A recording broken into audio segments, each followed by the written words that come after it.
آپ کیا جانے فاطمہ کیا ہے، آپ کیا جانے فاطمہ کیا ہے، آپ کیا جانے فاطمہ کیا ہے۔ ناظرین، ہم اپنے مقصد کے قریب ہوتے جا رہے ہیں۔ حصہ اول کا تمام فلسفہ، تمام منطق صرف اس وجہ سے تھی کہ ہم جناب فاطمہ کی شخصیت آپ کے سامنے پیش کر سکیں، رسول اللہ سے ان کی محبت، رسول اللہ کے ان کے بارے میں ارشادات آپ کے سامنے پیش کر سکیں۔ بسم اللہ الرحمن الرحیم۔ انا اعطیناک الکوثر فصلی لربک وانحر ان شانئک هو الابتر۔ اے ہمارے حبیب، ہم نے تجھے کوثر عطا کیا ہے، پس اپنے پروردگار کی نماز ادا کر اور قربانی دے، بے شک تیرا دشمن ابتر ہے۔ ناظرین، اس کتاب کے دوسرے حصے کی ابتدا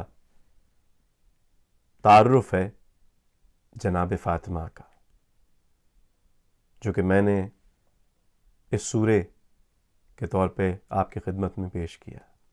یہاں پہ ڈاکٹر علی شریعتی لکھتے ہیں کہ اپنے باپ کی انقلابی وراثت کی تنہا وارث ایک بیٹی ہے۔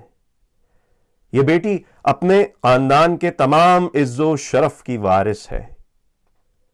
اسی کے ذریعے اس عظیم خاندان کا تسلسل جاری ہے، جس کا سلسلہ حضرت آدم سے شروع ہوتا ہے اور جو انسانی حریت، عظمت اور آزادی کے تمام عظیم رہبروں کے سلسلے سے گزرتا ہوا حضرت ابراہیم تک پہنچتا ہے، اور پھر حضرت ابراہیم کی عظیم شخصیت کے بعد حضرت موسیٰ اور حضرت عیسیٰ کو خود شریک کرتے ہوئے حضرت محمد مصطفیٰ صلی اللہ علیہ وآلہ وسلم تک آتا ہے۔ فاطمہ جو اس خاندان کی اولاد ہیں، وہ خاندان جو بیٹے کا منتظر تھا۔ محمد خوب جانتے ہیں کہ کاتب تقدیر نے ان کے لیے بیٹی کا مقدر کیا ہے، اور فاطمہ بھی اپنی عظمت اور اپنی ذمہ داریوں سے پوری طرح باخبر ہیں۔ ہاں، اس مکتب فکر میں اسی طرح کا فکری انقلاب رونما ہوتا ہے۔ اس مذہب میں عورت کو اسی طرح آزادی اور حرمت عطا کی جاتی ہے۔ کیا یہ مذہب ابراہیم نہیں ہے؟ اور کیا یہ دونوں باپ بیٹی وارثان ابراہیم نہیں ہیں؟ ناظرین، یہاں پہ ڈاکٹر علی شریعتی نے ایک اور بات کا بھی ذکر کیا ہے۔ یقیناً آپ اس بات سے واقف ہوں گے کہ مسجد الحرام وہ مسجد ہے کہ کسی انسان کو حق حاصل نہیں ہے کہ اس مسجد میں دفن ہو سکے۔ تمام نمازوں کا قبلہ ہے۔ اس کے بنانے والے حضرت ابراہیم جیسے برگزیدہ پیغمبر تھے، مگر وہ بھی یہاں پر دفن نہیں ہیں۔ رسول خدا بھی اس مقام پر دفن نہیں ہے۔ صرف ایک ایسی ہستی کو خداوند کریم نے چنا ہے جو کہ اس کے گھر یعنی کعبے میں دفن ہو سکے۔ وہ ہستی کس کی ہے؟ وہ ہستی ہے جناب حاجرہ علیہ السلام کی۔ نہ صرف یہ کہ وہ ہستی کعبے میں دفن ہے، بلکہ خدا نے ابراہیم کو بھی یہی حکم دیا کہ انسانوں کی سب سے بڑی عبادت گاہ کعبہ حضرت حاجرہ کے گھر سے متصل بنایا جائے، تاکہ بشریت ہمیشہ خانہ کعبہ کے طواف کے ساتھ ساتھ بیت حاجرہ کے گرد بھی طواف کرے۔ ڈاکٹر علی شریعتی کہتے ہیں کہ خدائے ابراہیم نے تمام انسانیت میں اپنے گمنام سپاہی کے طور پر ایک عورت کا انتخاب کیا، ایک عورت جو ایک کنیز تھی، یعنی دنیا کے مروجہ معیار کے مطابق ہر عزت و شرف سے محروم تھی۔ ہاں، بے شک اس مکتبہ فکر میں ایسا فکری انقلاب رونما ہوا اور اس مذہب میں عورت کو اس قدر آزادی اور عزت عطا کی گئی، عورت کا مقام کس قدر بلند کیا گیا۔ اب جناب حاجرہ کے بعد خدائے بزرگ و برتر نے جناب فاطمہ کا انتخاب کیا ہے۔ ناظرین، ڈاکٹر علی شریعتی فرماتے ہیں کہ فاطمہ کے توسط سے وہ فکری انقلاب برپا ہوا کہ اب بیٹے کی جگہ بیٹی اپنے خاندان کی عزت اور بزرگی کی وارث قرار پائی۔ جناب فاطمہ 11 اماموں کی ماں ہیں اور امام اول کی زوجہ ہیں اور رسول کی بیٹی ہیں۔ اب اپنے خاندان کی تمام قدروں کا تحفظ کرنے والی اور اپنے آباء و اجداد کے نام کو دوام بخشنے والی ہستی بیٹی ہے۔ یہ بیٹی ہی ہے جس کے ذریعے شجرہ آگے بڑھے گا اور نسل کو دوام حاصل ہوگا۔ فاطمہ پیغمبر کے کام اور ان کے نام کی وارث ہیں، اپنے باپ کی نسلی اور فکری وراثت کا بار اٹھائے ہوئے ہیں۔ ناظرین، یہ اس دور کی بات ہے جب بیٹی کو اپنے باپ کے لیے باعث ننگ سمجھا جاتا تھا۔ میں پہلے ذکر کر چکا ہوں کہ قبر سب سے بہترین داماد ہے۔ ناظرین، اب دیکھیے کہ یہیں جناب فاطمہ سے جو پیغمبر کا رویہ ہے وہ اس دور میں ایک انقلاب لا رہا ہے۔ جناب فاطمہ مسجد نبوی میں سکونت پذیر ہیں، ان کا گھر صرف مسجد نبوی میں ہے اور ان کے اور رسول اللہ کے گھر کے درمیان صرف 2 میٹر کا فاصلہ ہے۔ دونوں کی کھڑکیاں آمنے سامنے کھلتی ہیں اور پیغمبر ہر صبح اپنی کھڑکی کھول کر اپنی دختر کو سلام کرتے ہیں۔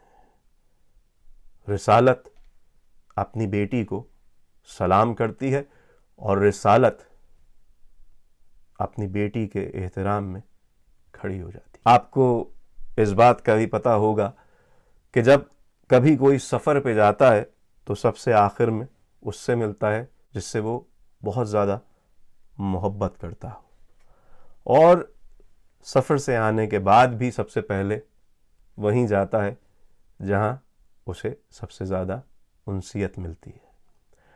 اور پیغمبر جب بھی سفر پر جاتے ہیں تو سب سے آخر میں جناب فاطمہ سے ملتے ہیں، اور جب بھی سفر سے واپس آتے ہیں تب بھی جناب فاطمہ سے ملتے ہیں۔ اس گھرانے میں اور بھی خواتین ہیں جن سے پیغمبر کا رشتہ ہے، مگر صرف جناب فاطمہ ہی کیوں؟ کیا انقلاب نہیں کہ اسی معاشرے کا ذکر کیا جا رہا ہے جہاں پر قریش اپنی بیٹیوں کو زندہ درگور کر دیتے تھے، اور وہیں جناب رسول خدا جناب فاطمہ کی اتنی عزت کرتے ہیں۔